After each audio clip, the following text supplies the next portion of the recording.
How's it going, boys and girls? My name is Michael SK, and welcome back to the Eden of Grisaia. So in the last episode, Yuuji continued to kill everyone he saw as he tried to make his way over to wherever Heath also is on this giant-ass battleship. Along the way, he ran into, well, his clone. The other Yuuji with the white hair and the glowing red eyes. And I'm pretty sure they're about to fight. They're about to throw down. And, the other Yuuji offered a drug. A booster drug. And we're left with this dilemma. Do we take the drug? Or do we stay quote-unquote human? And then also what happened in the last episode, the girls finished their tasks. The bombs were, I guess, handled to a degree. And Meikyuu successfully severed the cable. We didn't have to watch her do it. She apparently handled it just fine. Presumably. So, I've thought about this, and I think we're actually going to use the booster drugs. I mean, no harm, no foul. I mean, we're already fucked up as it is. What's one more, like, injection? But really, I strongly believe that if we do not take the drugs, we will not be able to continue on. We're fucked. Because of the drugs we've been injected with already, and Yuuji is really wounded. There's a lot going on with him. So, we're going to use the drugs. This was just another manifestation of my past, another obstacle I had to face. If the man standing in front of me was a duplicate of myself, he was also something I had to overcome. Specifically, he was the person I would have to become if I'd never met Asako. Typhon had never learned anything other than how to kill people. And, as his quote-unquote brother, I had an obligation to teach him the significance of that. I reached down to pick up the case of boosters he'd thrown onto the deck. My brother watched patiently, without the slightest sign of wariness. Pushing the syringe to my neck and pulling its trigger, I felt the highly compressed drug force its way into my bloodstream. Mere moments later, it reached my brain. An intense sense of pressure spread across my entire body. There was a tingling sensation in the back of my nose. As numbness gave way to pain, my eyes bulged in their sockets, and the world went crimson. Nice. It hurt. My entire body hurt. It felt like my eyeballs were going to burst out of their sockets. They bulged painfully in time with the beating of my heart. Yeah.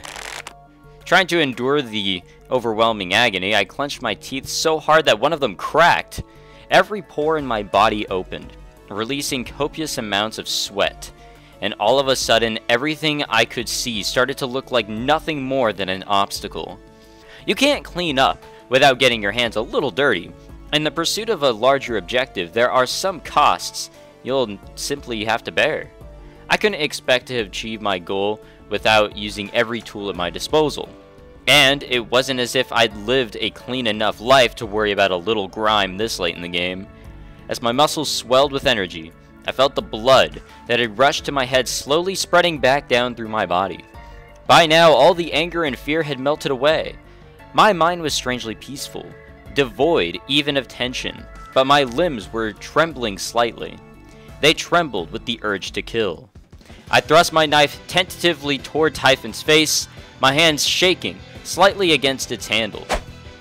Naturally, he avoided the lackluster initial attack easily enough.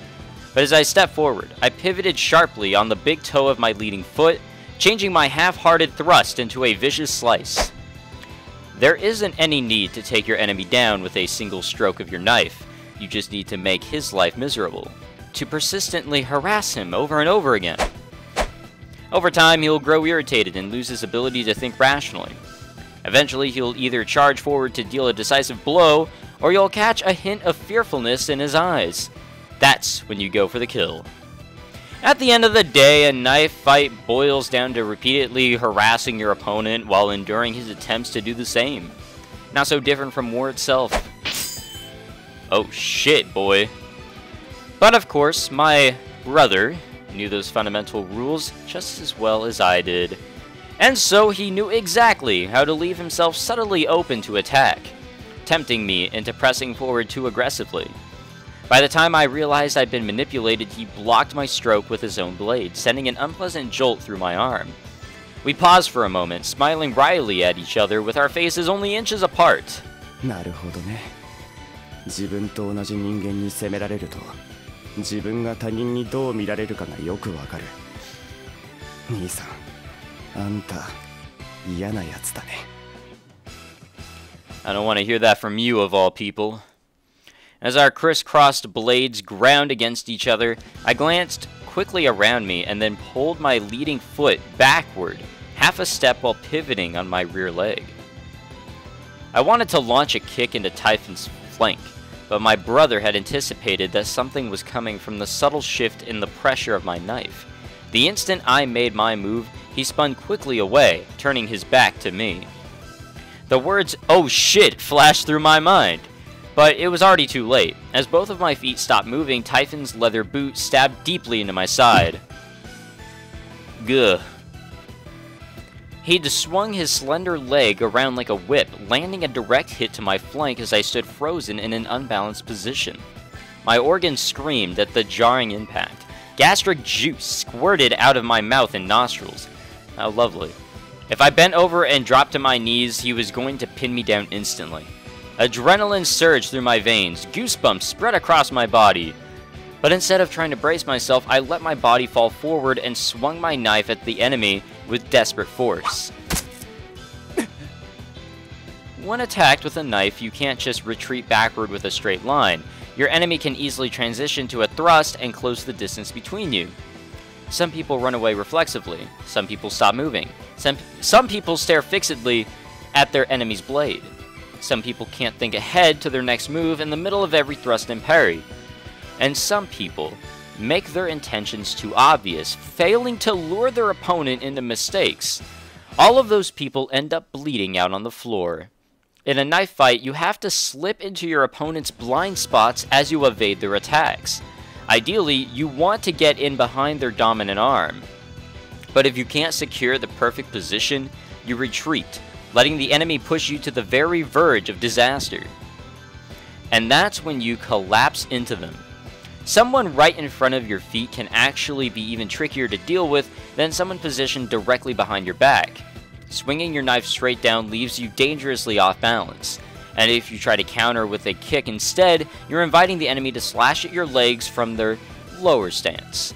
Rather than risk that kind of damage, it's better to retreat from the threat in front of you, even if it means abandoning your attack entirely.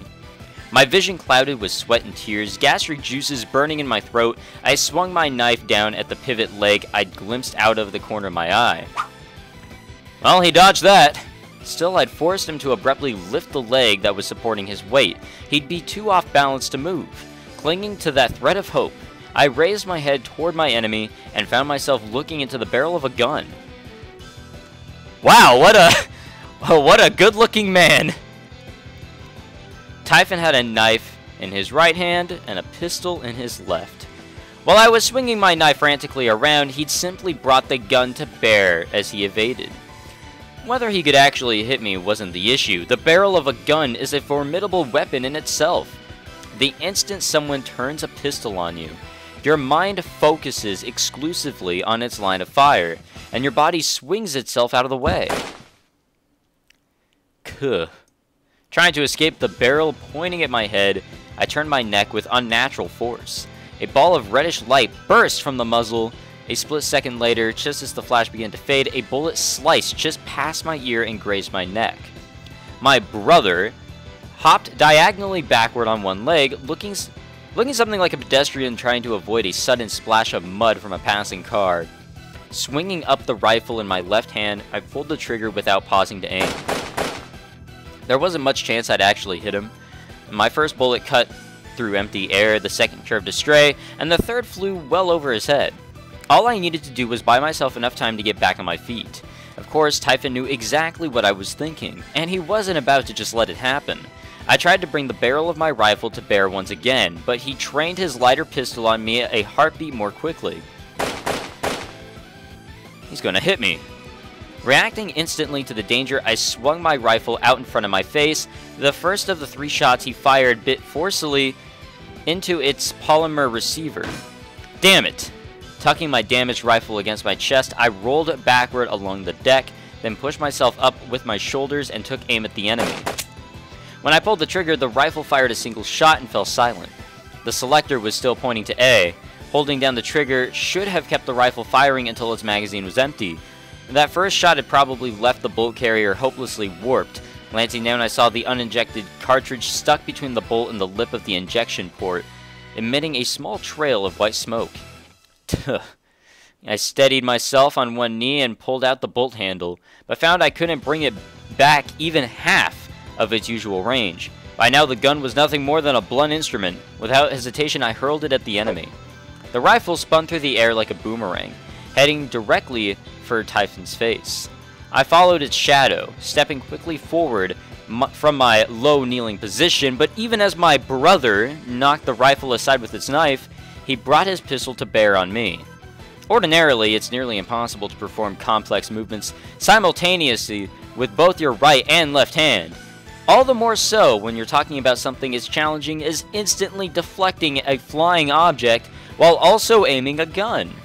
But when you're an experienced knife fighter who's learned to look for your next target even as you're killing the previous one, and it's possible to keep track of multiple incoming threats without even looking around. Almost as if you have eyes in the back of your head. When a knife comes whistling through the air, you block at its exact center of gravity. For a true professional, that isn't even anything special. That's right. Look in my eyes. Look in my eyes and try to guess what I'm doing next. You know how this works, don't you? It's much easier to attack than to defend. There's only one step to going on the offense, launching your attack. But the person defending has to both perceive that attack and then counter it. 2 steps. No matter how unnaturally sharpened your senses might be, that fundamental numerical difference can't be completely eliminated. My brother could only fend off my attacks because we were very similar creatures, and our minds worked in very similar ways. When you can anticipate an attack, it's possible to block it. In that case, I just have to attack in a way he couldn't possibly anticipate. Simple as that. Here I come. Bending my leading leg at the knee, I charged shoulder first toward Typhon, hiding my lower abdomen from his view. Ever since I was a little kid, I trained myself to be quick on my feet. Leaning forward as I slipped into range, I managed to land a solid, forceful headbutt. It was like something out of a brawl between 2 kids. I knew a thing or two about scrapping, of course. I had learned from the very best. My master always was a bit of a thug, all too willing to solve her problems through violence.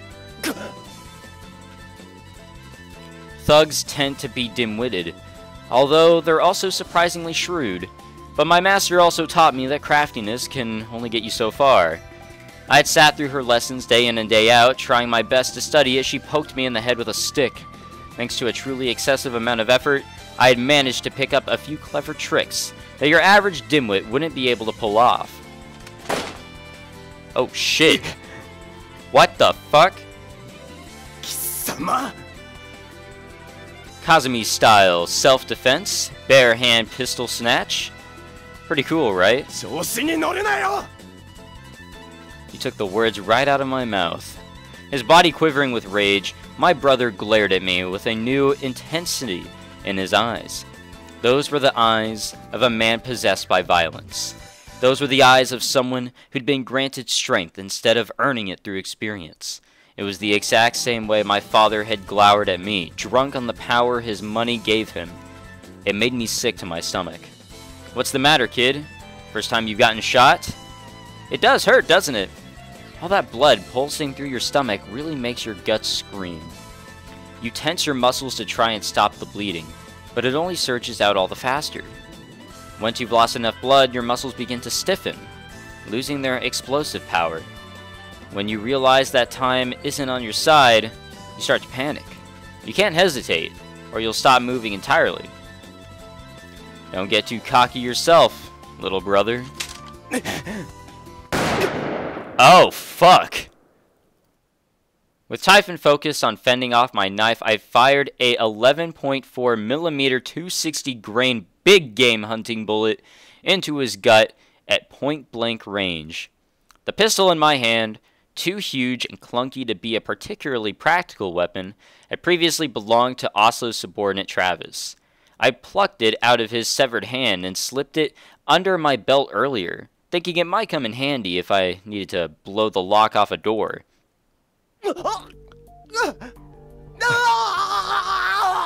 And if we don't find a lock on a door, I guess we just find our brother and shoot him in the gut. It was impressive he hadn't died instantly.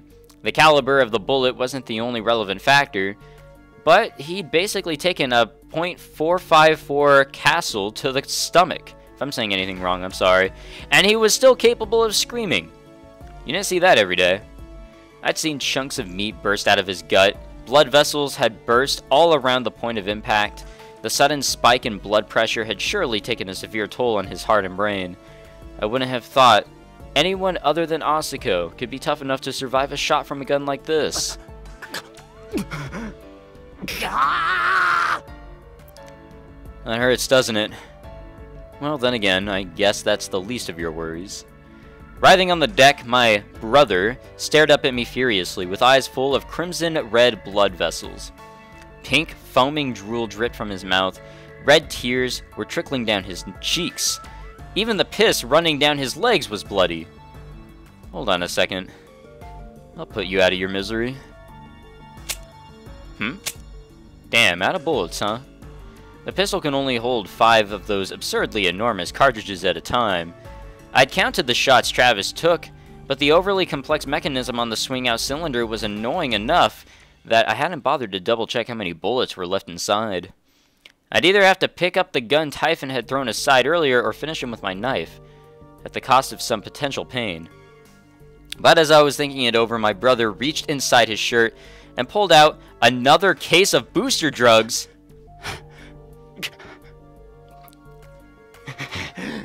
You know, that's really not going to do you any good. You're kind of like got a hole in your body, and you're kind of dying because of it. Shit! For an instant, I could almost hear Asako's exasperated voice in my ears. How many times do I have to tell you, kid? Finish the damn fight when you've got the chance. You always screw up at the worst possible times. Not happening. Quickly kicking the case of syringes out of Typhon's hands, I pressed my knee down on his chest, pinning his thrashing body to the deck. I just have to do this the hard way. But as I raised my knife and looked down at my brother's bloody, wide-eyed face, my thoughts began to move in unproductive directions. Even as my rational mind screamed, "Kill him," the faces of my victims rose up out of my memories. Of course this happens. No, it was never with any of the guards or other soldiers that were on this battleship as we were infiltrating. No, it's now against, like, this boss fight here. The fight that actually, like, really fucking matters. People who hesitate at times like these end up dead. I had to kill him now, or I'd be the next to go. I knew that, but I still couldn't move. The face of Zoe Graham, I don't know why I paused there, daughter of a man I'd murdered, wouldn't leave my mind. It wasn't relevant. This thing was practically a part of me. I had an obligation to kill him with my own 2 hands. What reason could there possibly be to let him live?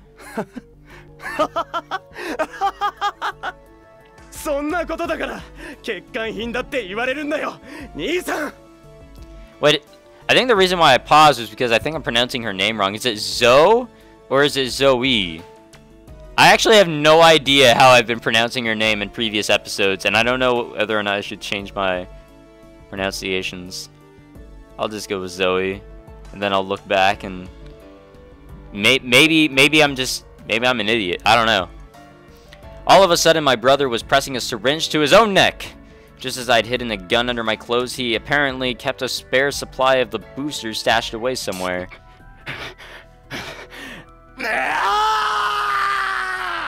And this is the second stage of the boss fight. Spasming like an electrified frog, Typhon jerked his back up off the deck and sent me stumbling backward. The hairs on the back of my neck were standing up on end. Every pore of my body was open. A smell of murderous rage was so thick in the air that it almost felt like I was breathing in poison. As my brother slowly rose to his feet, Heedless of the gaping hole in his abdomen, I saw something like steam rising up from his body. How the hell could he even stand? Where the hell did the... Oh, there it is. Okay, I was like, where the hell did the fucking wounds go? But they're there. They're there. Of course, I'd heard stories about soldiers who'd walked kilometers back to their home base with their guts spilling out of their stomachs. Was it all just sheer willpower then? I couldn't understand it. What was keeping that man on his feet? Before I even realized the attack was coming, it had connected. The punch itself was a perfectly ordinary right hook. He hadn't stepped toward me. I hadn't seen any preliminary motion in his shoulder, but in the blink of an eye, he'd smashed his fist into the side of my face. At first, I didn't know what had happened to me. As the world distorted before my eyes, my toes curled up reflexively, and my skull creaked under the strain. I finally realized that I'd been struck. I have no idea what sort of noise to make here. Reeling backward, I threw a hasty punch of my own. It was a big swing, completely telegraphed. My fist cut through empty air, my bad. Just below it, I caught a glimpse of Typhon's silver hair. By the time my mind processed that he ducked under the punch, he'd landed 2 vicious blows to the side of my gut. One of my right ribs broke and jabbed into my lung. Oh god, forcing a strange gasp from my throat. Not good. If he damaged my lungs, I wouldn't be able to breathe properly. And if I couldn't breathe properly, my muscles would eventually stop working. It doesn't matter how tough or determined you are. An engine can't run without gasoline, and the human body can't move without oxygen. My legs swayed unsteadily beneath me. Taking advantage of the way my body was tilting, I launched a sudden roundhouse kick. This time I felt my attack connect, but he defended himself with a cross-arm block. There wasn't any point pushing forward. I didn't have the momentum to break through. He was laughing. My brother was actually laughing, and his voice was full of genuine glee. The blade of his knife cut down through my flesh, stopping when it hit my collarbone. Once again, there had been no advance warning whatsoever. The attack hit me before I even knew it was coming. Even a close-range combat specialist takes 1/10 of a second or so to launch a strike, but Typhon's movements were just instantaneous. This wasn't anything so simple as a difference in our reaction times. His murderous malice was so overwhelming that it concealed his intentions completely. My bad. Every attack felt like a bolt from the blue.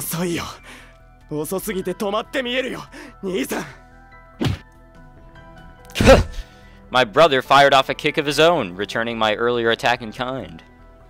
His leg lashed into my unguarded solar plexus, forcing the air from my lungs before I could even cry out. Knocked completely off my feet, I tumbled backward across the hard metal deck. Gugh. I couldn't breathe properly. My eyeballs were quivering so intensely that I could barely see a thing. My body felt as heavy as lead, and the cold deck beneath me seemed to be draining the warmth from my limbs. This was not good. I had to get up. I had to get up right now. If I let myself drift off, I wasn't going to open my eyes ever again. I knew all that, but my body just didn't want to move. It felt a bit like that time I nearly bled out on the ground after taking a shot from a rifle. How had I gotten myself out of that one? I seem to remember jerking my jaw down and yelling, come on, at myself until I could move again. Wasn't happening this time. When I opened my mouth, all that emerged from it was a bloody froth. As my fingers curled up, they brushed against something cold. I realized instantly what that something was. A case of booster drugs.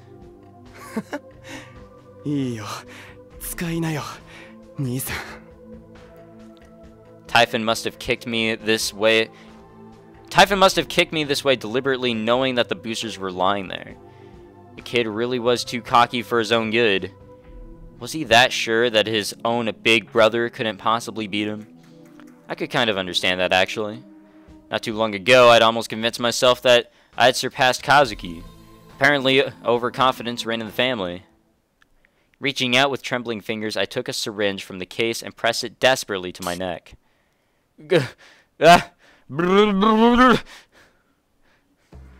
burst of brilliant white light exploded before my eyes.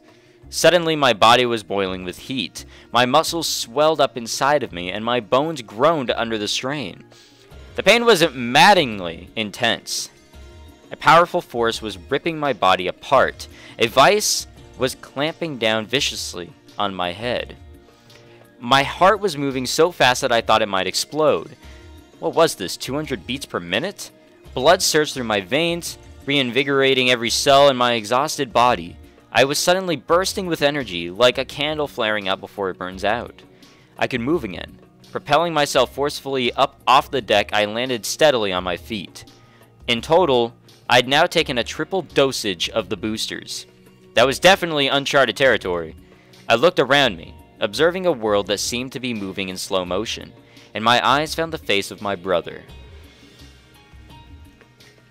He was smiling, but for some reason, that didn't inspire any real emotion in me. I felt no anger, no pain, nothing. Right now, I probably had the exact same smile on my own face. The familiar smell of blood and adrenaline in my nostrils was the only thing in the world that felt real to me. Without devising any plan whatsoever, I took my first step forward. At a glance, the two of us were about 9 paces away from each other. I closed that distance in 3 giant strides. Keeping my body as close to the ground as possible, I rushed straight toward my enemy's legs.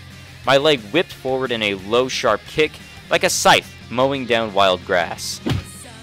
The blow struck home. Maybe he hadn't even attempted to evade it. I'd used enough force to shatter an ankle. The impact of his foot threw my brother badly off balance, and before he had a chance to recover, I leapt up onto him. I hadn't planned any of this out in advance. It certainly... Man, this song is fucking great. I just noticed it.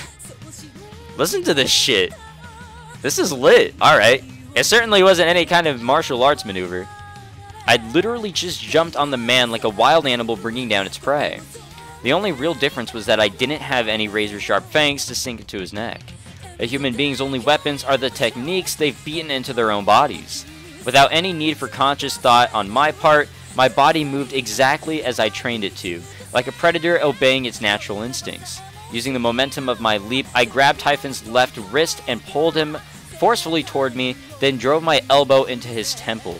Now I just needed to follow through, push him down, and smack his head against the hard surface of the deck. When you're thrown off balance by a sweeping kick to the leg, it's impossible to defend yourself or even soften your fall. By using the weight of my body and his own acceleration against him, I intended to slam him down hard enough to crack his skull open. What a nice sound that is. But his response was something I hadn't been expecting. This wasn't anything particularly fancy either. He simply braced himself using his stationary leg. What the? With only that one leg, its muscles swelling until they nearly tore his pants apart, he actually managed to bear both my weight and the force of his body's momentum. It was like some kind of a circus trick. Indifferent to my astonishment, my brother reached out with the arm I wasn't grasping and seized hold of my wrist. Gah! The strength of his grip was inhuman. My wrist screamed with pain, and I heard my watch's glass dial cracking under the pressure. At this rate, he was going to crush through the bones and rip my hand off. Damn it! Instantly kicking up my right knee, I drove it into his injured gut. There was a sickening crunch as the blow landed, and my brother let out an involuntary cry. It was probably less an expression of pain than of frustration. At his injured body's refusal to move as he wanted, and his steadily declining physical stamina. Should I pull away or press the attack? There was a split second to decide. When you have your opponent at a disadvantage, you press forward and bring him down, even if it means taking 2 or 3 blows in the process. Pulling my right elbow back, I quickly reached my hand out toward Typhon's face. My middle finger and ring finger grasped his lower jaw, and index finger pushed into his ear, and my thumb moved to gouge out his left eyeball. But my brother wasn't about to just let that happen. The same instant I started to apply pressure to his eye, the middle finger of his left hand stabbed into my right ear. What lovely. Shit, he's gonna get my eardrum. That wasn't the end of the world, but if he pushed through into my inner ear, I'd lose my sense of equilibrium. and if that finger made it all the way to my brain, it would all be over. Thrusting my arm straight out, I threw Typhon's jaw backward, violently ripping him off me. The two of us tumbled across the deck in opposite directions, our eyes tracking each other's movements. Oh god. He's really getting messed up here. Pushing myself up using all 4 of my limbs, I verified that my sense of balance was still functional, and my brother rose to his feet as well, swaying like a puppet with a few broken strings. まったく殺すのに1分以上かかったのは兄さんが初めてだよ。 What? You're just bragging now? When a job is going to take more than a minute, you give up. That's an ironclad rule for my assassin, or for any assassin. Ordinarily, you want to kill them before they see your face. You never give yourself a chance to feel empathy for the target. If things look tricky, you back off and wait for another chance. Unless you follow those rules, you won't last long in this line of work. It had already been 7 minutes since the start of our battle. At this point, we'd both already failed. It's been 31 minutes since I started recording, goddamn. But even so... 俺が兄さんの立場ならもうとっくに諦めてる。諦めたところで所詮は元さやだ。こうして抗うだけの価値が市ヶ谷にはあるっていうのかい。本気で国防なんてものを憂いでいるわけでもないんだろう。上の都合で西へ東へほくっと死んでも数には数えられない。どこへ行ったってそれは変わらない。それでも戦い続ける理由が兄さんにはあるのかい。 You wouldn't understand. わからないから聞いているんだ。俺と兄さんの何が違う。 We've experienced different things. My master used to say that the value of a man depends on the kind of men he meets. But the way I see it, a man's real worth comes down to the kind of women he's known. And that's where the difference between us lies. You're the person I could have become. If I'd never met Asuko or set foot in Mihama, I probably would have ended up just like you. くだらないね。それは不必要な感情だ。 Like I said, you wouldn't understand. He'd been taught to value only that which was useful, to bravely throw away his own life in pursuit of a greater goal. But I'd been raised by a woman who let me experience all sorts of things, useful or not. A woman who scoffed at the idea of heroic sacrifice. Men love to die young in a blaze of glory, leaving everyone else behind to pick up the pieces. But women are survivors. They live on, and they struggle forward, fighting to the bitter end. Of course, the two of us couldn't understand each other. It's like they always say, men who trained under a woman aren't like other men. They're stubborn, dirty bastards. They do whatever it takes to survive, and no matter what, they never stop coming at you. And what are you fighting for yourself? Why is any of this worth risking your life for? Do you even have a home to return to? 俺にだって積み上げてきた理想があるさ。 Which are? そのためには兄さん、あんたが邪魔なんだよ。死んでくれよ、兄さん。 I understood where my brother was coming from. There had been a time when I too believed that the perfect world also described was the only possible paradise. There's no such thing as heaven. We had to make it ourselves, and it was only right that we shed the blood of those who stood in our way. Those words had been drilled into my head, and for a time I'd believed them absolutely. I couldn't even imagine what kind of paradise would actually await us at the end of our labors. But even so, I'd murdered countless people in cold blood, hoping to create a world less terrible than this one. Sighing softly, I looked down to the deck, and spotted the knife I'd casted aside some time ago. I'll kill you with my own 2 hands. It's the kindest thing I can do for you. Squatting down, I reached out for the knife. It was so cold to the touch that I felt a shiver run down my spine.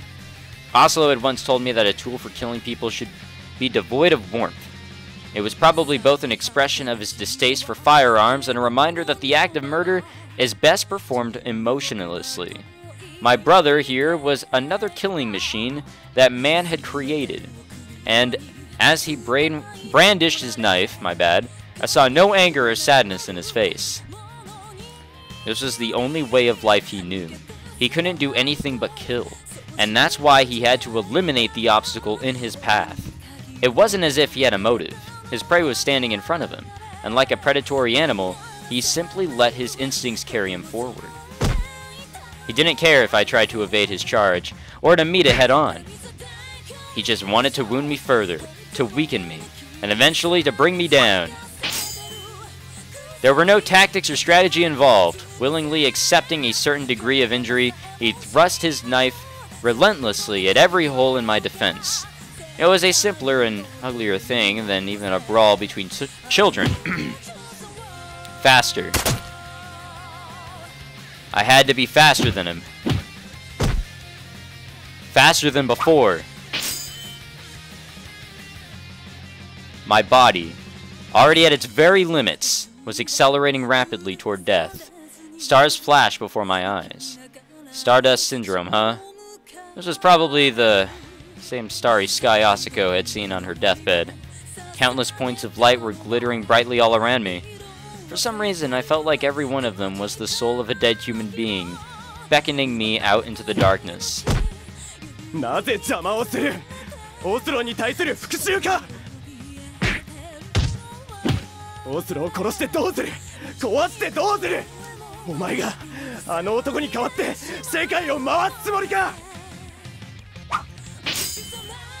There are some people you have to kill, some things you have to destroy, and that's what Oslo is to me.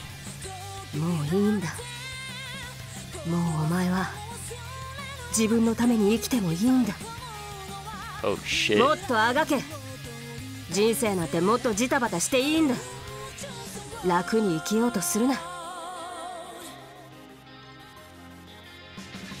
That woman was everything to me. When she told me to do something, I was damn well gonna try. I was gonna fight for my own sake, for the place where I was standing, for the road I wanted to follow, and for the handful of people at my side. That was all the reason I'd needed to make it this far. I'm not like you. I don't need someone else to give me a reason to fight.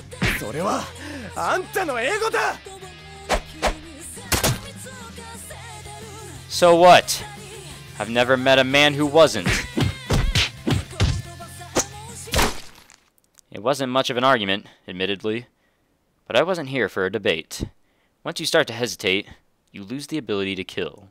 You can't stop to consider things from your enemy's perspective. You can't pause to wonder if you're in the wrong. Questions like that are like a weight around your neck. That was the reason we were trained to kill our targets within a minute. It was the reason we tried not to think. The reason we doped ourselves with drugs, pushing the thoughts away. When the questions snuck their way into your mind anyway, the trick was just to shrug them off. But to do that, you had to have asked yourself those questions 100 times already. I had gone through a great deal of anguish and uncertainty. And in the end, the woman I respected more than anyone told me I was fine the way I was. That was why I could shrug off my doubts effortlessly. Oh. Alright. Got it. Sounds good.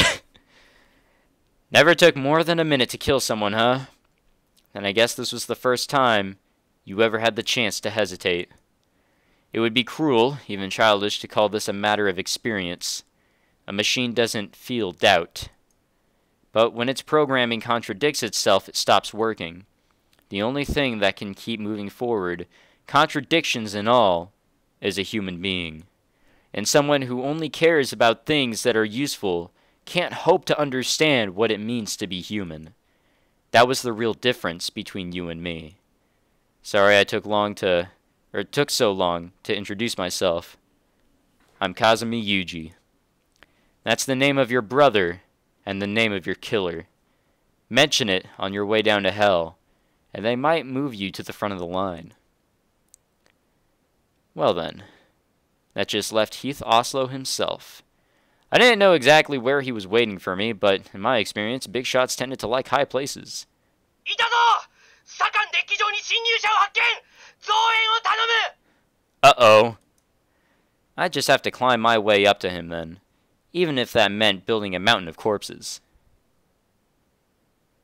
My god, dude. Oh, shit. Damn. This visual novel really just went above and beyond.